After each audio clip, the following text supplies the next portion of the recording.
Nous allons analyser aujourd'hui le débat entre Vincent Boni, candidat de la NUPS pour la troisième circonscription, et Emmanuel Mandon, candidat de la majorité présidentielle, qui vont s'affronter dans le cadre du deuxième tour des élections législatives. Analyse rhétorique, politique et oratoire. Su simplement rassurer les gens en disant que mon engagement personnel est tout à fait local et c'est principalement le trait que les gens connaissent, la proximité. Merci beaucoup. Vincent Boni, à vous pour la présentation. Bonjour, je suis né à Rive-de-Gier, j'ai grandi à Lorette, mes grands-parents étaient de Châteauneuf, donc je suis l'enfant du pays, je suis devenu... Premier échange ici et un premier phénomène intéressant. On a d'un côté Vincent Boni qui se place comme étant l'enfant du pays, une métaphore suffisamment habile pour montrer que finalement il a grandi dans ce territoire, qu'il y a évolué, mais aussi qu'il s'est attaché comme un enfant qui aime un objet, aime un territoire, aime une localité, aime une maison, et qui pleure presque quand il s'en détache. Et on a un Emmanuel Mandon un peu plus, peut-être un peu plus maladroit, je dirais, dans son expression, parce qu'il dit je voudrais rassurer les électeurs, comme s'il avait quelque chose finalement à se reprocher. Et la formule ici est maladroite parce que en français, c'est par le verbe que passe le sens. On a ici une métaphore assez puissante de la part de Vincent Boni qui fonctionne bien, la métaphore enfant du pays pour montrer son attachement, versus une formule verbale un petit peu maladroite du candidat Emmanuel Mandon qui dit finalement je veux rassurer les électeurs sur mon attache territoriale. Et là, on a l'impression qu'il a quelque chose à se reprocher. L'utilisation du verbe n'est pas totalement adéquate. La formulation est maladroite. Et donc, à mon avis, sur cette première séquence, c'est Vincent Boni qui marque le point. Voilà, après, l'enjeu aujourd'hui, c'est sans doute peut-être de faire preuve d'authenticité, de constance dans son engagement. Et je pense que c'est peut-être là où Emmanuel Mandon a des preuves à faire encore aujourd'hui. Emmanuel Mandon, pardon, même chose, que pensez-vous de votre adversaire ce soir? Écoutez, d'abord, je ne parle pas d'adversaire, je parle plutôt de concurrent. Et je pense que Vincent Boni est quelqu'un qui a des convictions, qui est ancré sur ses convictions. Je pense qu'il a été formé, aussi formaté par un engagement politique. Je respecte parfaitement l'homme. Par rapport à cette deuxième séquence, eh bien, on se rend compte de procédés rhétoriques assez habiles de la part des deux orateurs qui marquent, à mon sens, chacun un point, une forme d'égalité dans ce débat, dans cet échange, parce qu'ils ont réussi tous les deux à la fois ménager leur adversaire, le respecter, tout en essayant d'émettre une critique assez discrète. Dans un premier temps, Vincent Boni avoue que Emmanuel Mandon est un garçon attachant. Notamment, il vante son engagement pour le Pilat, pour le territoire.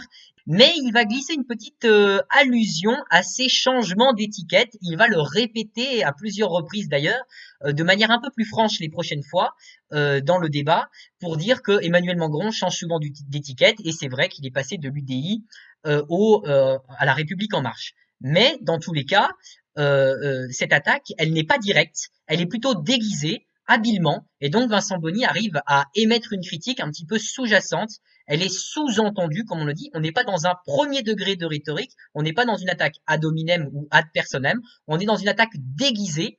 On est ici dans une simulation d'une attaque et ça fonctionne très bien. Et de la part d'Emmanuel Mandon, c'est une précision cette fois-ci de son vocabulaire qui va faire naître une critique. Il dit que Vincent Boni est très formé par son parti politique, mais il rajoute un deuxième verbe qui est le verbe formater. Et là, Emmanuel Mandon, il fait ce qu'on appelle un glissement sémantique, c'est-à-dire qu'il va faire changer subtilement le sens de sa phrase. C'est-à-dire que quelqu'un qui serait formé, c'est quelqu'un qui reçoit une éducation, un enseignement. Mais quelqu'un qui est formaté, c'est quelqu'un qui reçoit ici un enseignement brut, idéologique, dans lequel on ne peut pas raisonner autrement, dans lequel on est finalement prisonnier, parce qu'il n'y a pas de liberté possible. Et il va lui aussi faire une critique un petit peu déguisée de ce formatage que recevrait Vincent Boni de la part du Parti communiste, et il va le réitérer à plusieurs reprises en lui disant qu'il a des positions idéologiques. Cette fois-ci, ça sera comme Vincent Boni, une attaque un peu plus franche. Mais on le voit, les deux ont marqué le point parce que les deux ont réussi à faire une sorte d'attaque déguisée. Ils ont visiblement bien préparé le débat.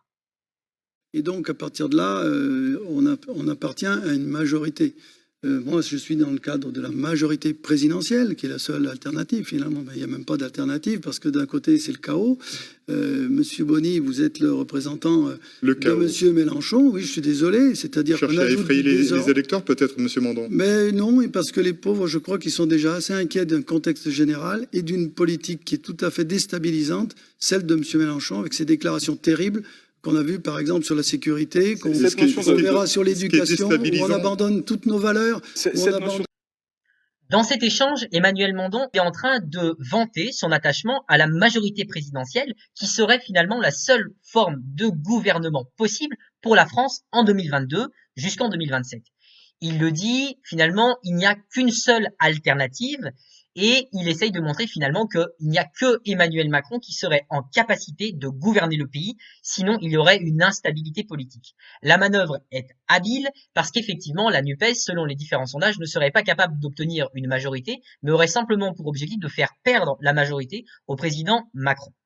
Dans un deuxième temps, il rallie à lui par ce procédé, eh bien peut-être l'électorat de LR, l'électorat aussi dissident de la part de candidatures du divers droite, ou bien de la part de personnes, d'électeurs, qui seraient intéressés par la stabilité politique ou qui seraient inquiets de l'instabilité politique. Et il en profite pour attaquer deux fois, sur deux fronts, le candidat Boni, à la fois en le réduisant en la personne de Mélenchon, qui est une personne qui divise profondément, et en lui disant qu'il est finalement le chaos.